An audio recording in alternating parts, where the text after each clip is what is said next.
Arttalk, Susana Baker, and I love Tuesday. Normally it's sunny, but we're getting a lot of rain. Good morning. We have a special show. As always, we bring you from the canvas to the red carpet, the art happenings in town.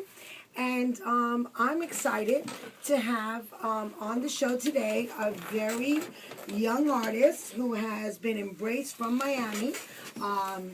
And he is a photographer, and his name is Jonah Gouin. Good morning, Jonah. Good morning, Susana. Thank you for inviting me. Oh, absolutely. You know, I had the pleasure, Anthony, to meet this young photographer, artist, in the Seafair yacht. You know, the small boat. That small little boat your friend owns? That, Yeah. that $41 million little trinket? Yeah, that little trinket. Must be nice. And so, yeah, and, you know, she did a spectacular job on the Seafair with, you know, 5 floors and 228 feet. I told her, just give me like the back section. I'll be good. That's 29. Well, you know, we're having a very special party on July the 4th. Really? At the Seafair. You're kidding me? Yeah. You go to all the good parties. Well, actually, you're more than invited. I've sent an email, and if anybody out there is interested, give me a call at 305-767-5000. We're doing something for July the 4th. But going back to Jonah, I was able to meet this very talented fine artist photographer on the Seafair. They host the Mia Exposition and different gallery outings at the Seafair, and hopefully we'll be seeing more of it in September. But Jonah has a very interesting technique, very unique. He sees the world in a certain format, and he delivers a breathtaking view of his photography. It's 720 degrees, and I'm going to let Jonah tell you about his work, because if anybody could explain it better, it's definitely the person who invented the medium or works with that medium. Tell us about your photography.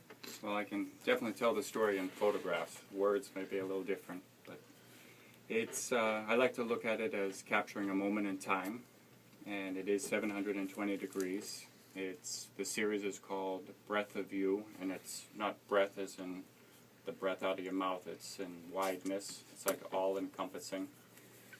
And you have to see them to understand them, but there's distortion that results from when it's a three-dimensional image that gets flattened, and on the top and bottom usually has distortion, but that's what adds to the beauty. It really does, yes. That's called, I think you had mentioned orbicular vision. Yeah. Orbical exactly, vision, yeah, I can right? That's the word at the moment. But you know, you've lived and traveled over 60 countries. Yeah. So your body of work is quite interesting, because you go from, you know, fascinating places, from underwater sea mountains in the remote South Pacific, hanging out in an open door Argentinian helicopter, taking these great photographies of whales off of Patagonia, Indians living in the jungle. What inspired you to become a photographer and then to go to these really unique places to come back with the body of work you do? Well, the traveling probably started first. I think when I was about 15, I traveled 10 different countries by myself in Europe. Wow. And I would say that's my father who motivated me to do that. Actually, he pushed me. I remember being really pushed you out of the train when it was moving? Pushed me onto the train, literally. Okay. Yeah. Is it your father a military man or something that travels a lot, or you know? He's an adventurer. He was running from the military. Yeah. He's running from something. Right, yeah. Well, what's your background? What's your heritage? My father's French. My mother's American, and they grew up. A lot of it's traveling, living all over the Caribbean, Europe, Central America, Hawaii. What was the most exciting place that you've done your work at? Oh, every place is special. It's the people. I mean, every time you meet new people, for me every place is special. Some places obviously are greater than others, but you had a different upbringing than most children would. You were raised on an island with how many people, you told me? 5 people with my mother and father. There was no electricity, no running water. One of the people living there was a witch doctor. That sounds like Gilligan's Island. Pretty much, yeah, literally. There were two older ladies, Beatrice and Clemmy, and they were in their 70s, and they go fishing at 4 o'clock in the morning every morning. They would carry their outboard motors on their shoulder and Oh my God. come back by 11, 12. And Is this your father's way of adventure as well? Because it's an interesting... yeah, we were there because of him. He got a 99-year lease on the island, tiny little island called Salt Island, and his plan was to build a small hotel, and he started, and then a hurricane came and destroyed the first phase, so Oh, gosh. that took a back See, seat. when did you start taking an interest in documenting through a lens what you saw? Well, about a year and I've always taken photographs throughout my life, off and on. You know, a lot of wildlife. I spent many years on a whale research vessel, so it's a lot of wildlife filmmaking and photography. And then about a year and a half ago, just playing, started this series that you're familiar with, and very well-known artists saw some of the images, and they motivated me and pushed me to pursue a career in fine art photography, which it's intimidating because it's a difficult world to enter, but it was not. It's Well, you're doing great. I got to tell you. You remind me of Rihanna's song, "This Man Is on Fire," because honestly, you are on fire. I have to tell you, I had a really big art collector, very prominent gentleman, Jared Davis. I do a shout out to you because he's so big in philanthropy. And he fell in love with Jonah. And without a second, he purchased a beautiful piece, Eyes of Miami. Yep. And he has it in his office, and he loved it so much he actually reached out to the Greater Miami Conventions Bureau, believing that Eye of Miami should be part of the campaign It's So Miami. Wow. I went to visit Jonah's studio, which is a brand new Fortum gallery in Wynwood Lofts, and I'll have Jonah give you the address. But I went to see, and I was amazed at his body of work. I mean, literally from Jamaica, underneath the bridge of the Rastafarian family, all the way to your pictures of Cuba, where Fidel Castro was imprisoned. What's the name of that piece? That was a very interesting one. It's called Fidel Cell. Fidel Cell. Yeah. How Probably you says all you need to know. Fidel Cell. You know, but And we're not talking about a cell phone.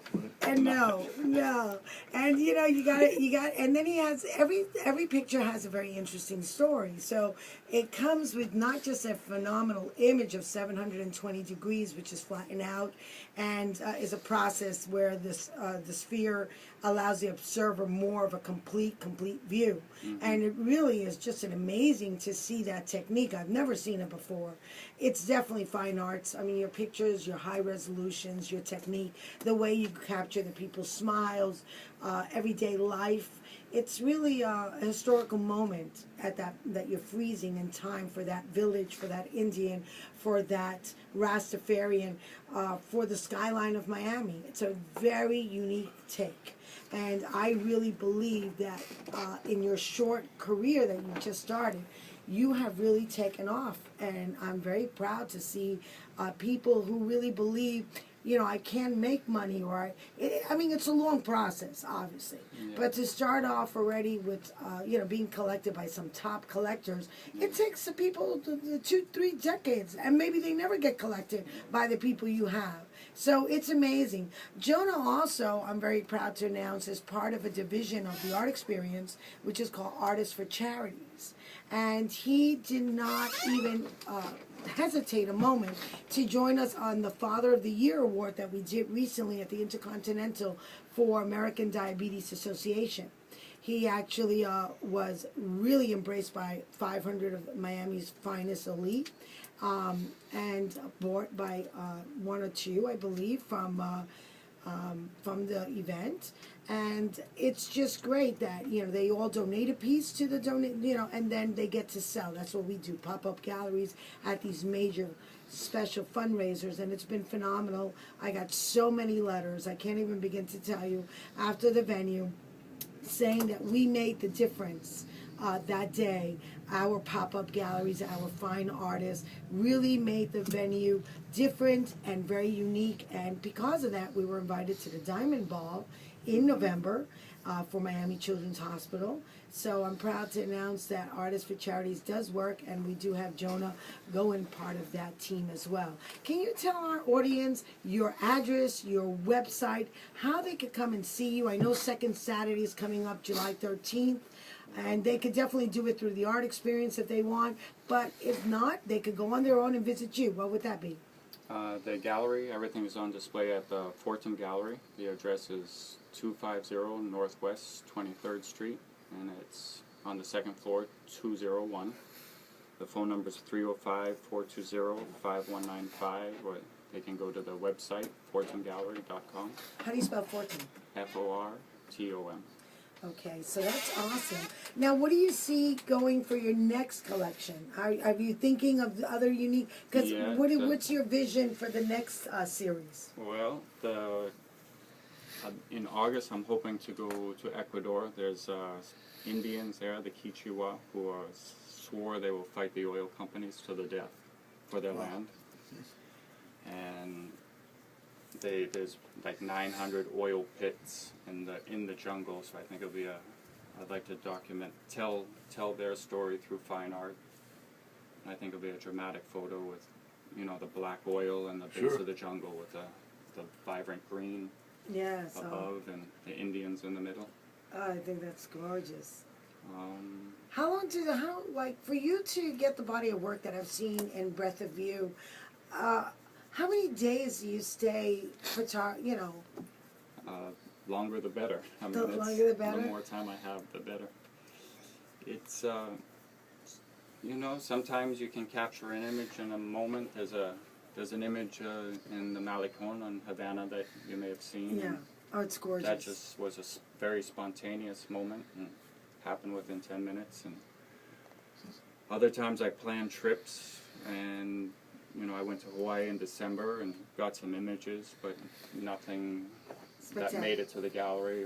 So it's sometimes, you never know. Yeah, sometimes, I find in life, if you really plan out something, it doesn't come out sometimes as great as something you didn't even plan. It was just something that just happened spontaneously, and you go to yourself, wow, this is the best thing ever. We didn't even plan for it. So Exactly. I think you got, definitely you got that blessing. And you were even telling me your name, Jonah, means white. Guam means white and Jonah means dove. Dove. And what language? Jonah is a Hebrew name, means dove in Hebrew, and Gouin is it's French, and if you go way back, when it was spelled G-W-E-N, then it means white. Oh, wow. So white dove. Yep. And I live up to my Remember name. your Christmas time, I guess. Or when the whole world goes to war, I better step up to You the better. Big kind of big flag with your symbol on it. Whatever. Put me on a stick Don't or make something. war, make dove. You know what I mean? Something like that. Well, we'll definitely want you to document it, that's for sure. And I hope it's just the rescue of all mankind, not the destruction. I'm looking for the rescue images. And I got to tell you, your work is very dangerous, too. I mean, going into the jungles, you had gone to the Darien jungle and lived with the Indians in Patagonia? Well, Darien is in Panama, in between Colombia and Panama. I mean, that would be dangerous to me. I mean, At that time it was the FARC guerrilla of Colombia were very active. And Wow. They were kidnapping quite a bit. But you enjoyed doing that. I You did. live on that I did. edge. I'm not crazy, I don't think. I'm calculated. I don't take adverse risks, but I mean, at the same time, For that perfect I'd like picture. to. Oh, yeah. Wait, That's before very you nice, that's kidnap very me, nice. can I take a snapshot? Anyway, I have to tell you, I commend you for a fabulous opening in Miami. You're being embraced, like I said. This is a phenomenal artist, fine arts photographer. You must go out there. If you haven't seen the collection, to Fortum Gallery, Fortom Gallery.com. He is at the Wynwood Loft building, where there's that beautiful mural of Retina, which is a poem, in the Cholo alphabet, so you can't miss that building. And it's on the second floor. And Jonah, I only wish you the best. I think that you are really capturing the souls, and through your lens, you're really giving the audience a full picture. It is a breadth of view. Congratulations, my friend. One more time, your phone number to our audience. Fortune Gallery is 305-420-5195. I wish you a lot of luck. And thanks for being on the show. Thank you, guys. Thank you so much. All right. And